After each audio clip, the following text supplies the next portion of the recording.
ഇന്നത്തെ നമ്മുടെ റെസിപ്പി നമ്മുടെ വീട്ടിൽ എപ്പോഴും ഉണ്ടാകുന്ന വളരെ കുറഞ്ഞ ചേരുവകളൊക്കെ വെച്ചിട്ട് എളുപ്പത്തിൽ ഉണ്ടാക്കാൻ പറ്റിയിട്ടുള്ള നല്ലൊരു നാടൻ പലഹാരത്തിൻ്റെ റെസിപ്പിയാണ് കേട്ടോ. അപ്പോൾ ഇത് എല്ലാവർക്കും ഇഷ്ടമുള്ളൊരു പലഹാരം തന്നെയായിരിക്കും. അപ്പോൾ നമുക്കിത് എങ്ങനെയാണ് തയ്യാറാക്കുക എന്നുള്ളത് നോക്കാം. അപ്പോൾ അതിനായിട്ട് ആദ്യം തന്നെ ഞാൻ ഒരു സോസ് പാൻ എടുത്തിട്ടുണ്ട്. അതിലേക്ക് ഒരു 1/2 കപ്പ് പഞ്ചസാര ഇട്ട് കൊടുത്തു. ഇനി നമുക്കിതിലേക്ക് 1 കപ്പ് വെള്ളം ഒഴിച്ചു കൊടുക്കാം.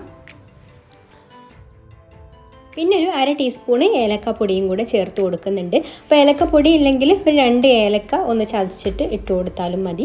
എന്നിട്ട് ഫ്ലെയിം ഓൺ ആക്കിയിട്ട് ഇതൊന്ന് തിളപ്പിച്ചെടുക്കാം. പഞ്ചസാര ഒന്ന് മെൽറ്റ് ആവുന്നത് വരെ തിളപ്പിച്ചെടുത്താൽ മതി.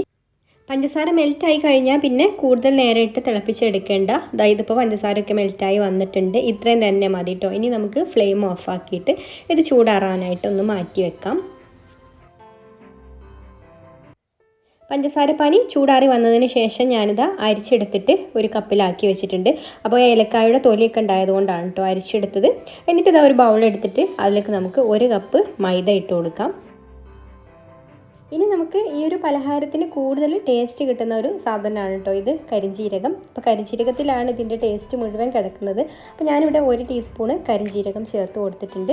ഇനി നമുക്ക് യെല്ലോ കളർ ചേർത്ത് കൊടുക്കണം. അപ്പം യെല്ലോ ഫുഡ് കളർ താല്പര്യമുള്ളവരാണെങ്കിൽ അത് ചേർത്ത് കൊടുക്കാം. ഞാനിപ്പോൾ 1/2 ടീസ്പൂൺ മഞ്ഞൾപ്പൊടിയാണ് ചേർത്ത് കൊടുത്തിട്ടുള്ളത്. മഞ്ഞൾപ്പൊടി ചേർത്ത് കൊടുത്തു എന്ന് വിചാരിച്ചിട്ട് അതിൻ്റെ ഒരു ടേസ്റ്റ് ഒന്നും വരില്ല കേട്ടോ. പിന്നെ ഒരു 2 നുള്ളു ഉപ്പും കൂടി ചേർത്ത് കൊടുത്തിട്ടുണ്ട്. എന്നിട്ട് എല്ലാം കൂടി നന്നായിട്ടൊന്ന് മിക്സ് ചെയ്ത് കൊടുക്കാം. പിന്നെ നിങ്ങൾക്കൊരു വീഡിയോ കണ്ടിട്ട് ഇഷ്ടമായിട്ടുണ്ടെങ്കിൽ ഒന്ന് ലൈക്ക് ചെയ്യാൻ മറക്കരുത്. അതുപോലെ തന്നെ നിങ്ങളുടെ അഭിപ്രായങ്ങളൊക്കെ താഴെ കമൻറ്റ് ചെയ്യാം. പിന്നെ ഈ ചാനൽ സബ്സ്ക്രൈബ് ചെയ്യാതെ കാണുന്ന കൂട്ടുകാർ ഒന്നും സബ്സ്ക്രൈബും കൂടെ ചെയ്യണേ. അതുപോലെ തന്നെ നമ്മുടെ ഫേസ്ബുക്ക് പേജ് ഫോളോ ചെയ്യാത്തവർ അതും കൂടെ ഒന്ന് ഫോളോ ചെയ്യാൻ മറക്കരുത് കേട്ടോ. അപ്പോൾ അതായത് നന്നായിട്ട് ഞാനിവിടെ മിക്സ് ചെയ്ത് കൊടുത്തിട്ടുണ്ട്.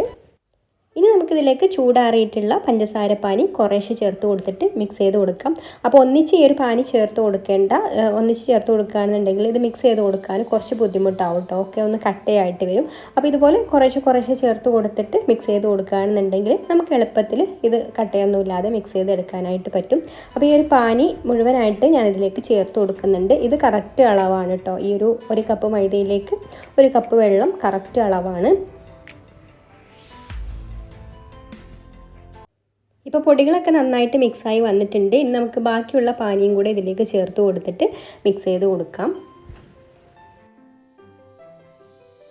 അപ്പോൾ ഇതാണ് ഈ ഒരു മാവിൻ്റെ കറക്റ്റ് പരുവട്ടോ. ഒരുപാട് കട്ടിയായിട്ടുമല്ല എന്നാൽ ഒരുപാട് വെള്ളമായിട്ടുമല്ല, അങ്ങനെ ഒരു കൺസിസ്റ്റൻസിയിലാണ് കേട്ടോ നമ്മുടെ മാവ് വേണ്ടത്. അപ്പോൾ ഇത് കറക്റ്റ് അളവാണ് ഞാൻ ഈ എടുത്തിട്ടുള്ള അളവ്.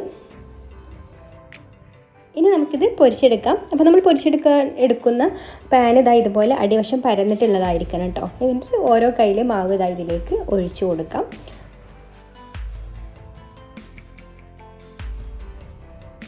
ഒരുപാട് സമയമൊന്നും വേണ്ട കേട്ടോ ഇത് പൊരിച്ചെടുക്കാൻ വേണ്ടിയിട്ട്. പെട്ടെന്ന് തന്നെ റെഡി ആയിട്ട് കിട്ടും. അപ്പോൾ നമ്മൾ മാവ് ഒഴിച്ചു കൊടുത്ത് കുറച്ചൊന്ന് കഴിഞ്ഞാൽ തന്നെ ഇതാ ഇതുപോലെ മുകളിലേക്ക് പൊങ്ങി വരും. ആ ഒരു സമയത്ത് നമുക്കിതൊന്ന് മറിച്ചിട്ട് കൊടുക്കാം. ഇനി നമുക്കിതിൻ്റെ സൈഡൊക്കെ ചെറുതായിട്ടൊരു ഗോൾഡൻ കളറായി വരുന്ന സമയത്ത് നമുക്കിത് കോരിയെടുക്കാം. ഒരുപാട് നേരം ഇട്ട് വെക്കേണ്ട. ഒരുപാട് നേരം ഇട്ട് വെച്ചാൽ പിന്നെ ഇത് തണുത്ത് കഴിഞ്ഞാൽ നല്ല ഉറപ്പായിരിക്കും കേട്ടോ. അപ്പോൾ ഇതിൻ്റെ സൈഡ് ചെറുതായിട്ടൊരു ഉറപ്പും അതുപോലെ നടുഭാഗം നല്ല സോഫ്റ്റ് ആയിട്ടുമാണ് നമുക്ക് ഈ ഒരു പലഹാരം വേണ്ടത്. അപ്പോൾ നമുക്ക് പെട്ടെന്ന് തന്നെ ഇത് പൊരിച്ചെടുക്കാം. അപ്പോൾ കോരി എടുത്തിട്ട് നമുക്കതൊരു ടിഷ്യൂ പേപ്പറിലേക്ക് മാറ്റാം. അത്യാവശ്യം നല്ലൊരു എണ്ണയുള്ള പലഹാരം തന്നെയാണ് ഈ ഒരു മാൽപ്പുരി. അപ്പോൾ ചായക്കടയിൽ നിന്നൊക്കെ മാൽപ്പുരി വാങ്ങി കഴിച്ചവർക്കൊക്കെ അറിയാം നന്നായിട്ട് എണ്ണ ഉണ്ടാവും അതിൽ. പിന്നെ കൂടുതലായിട്ട് ഉറപ്പ് വേണ്ടാന്നുണ്ടെങ്കിൽ ഇതുപോലെ പൊങ്ങി വന്നതിന് ശേഷം ഒന്ന് മറിച്ചിട്ട് കൊടുത്തിട്ട് പിന്നെ അരികൊന്നും കളർ ചേഞ്ച് ആവുന്നതിന് മുമ്പ് തന്നെ കോരിയെടുക്കാം. അങ്ങനെ ആകുമ്പോൾ ആ വക്ക് ഉറപ്പില്ലാതെ ഫുള്ളായിട്ട് സോഫ്റ്റ് ആയിട്ടുള്ളത് കിട്ടും.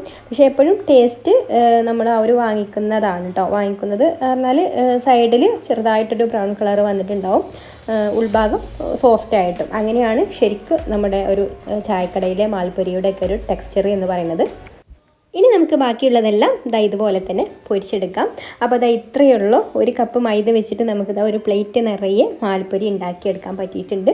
അപ്പോൾ എല്ലാവർക്കും ഈ ഒരു റെസിപ്പി ഇഷ്ടമായിട്ടുണ്ടാവുമെന്ന് വിചാരിക്കുന്നു. നല്ല ടേസ്റ്റി ആയിട്ടുള്ള ഒരു പലഹാരമാണിത്. അപ്പോൾ ഇനി മറ്റൊരു നല്ല റെസിപ്പിയുമായിട്ട് അടുത്ത വീഡിയോയിൽ കാണാം. താങ്ക്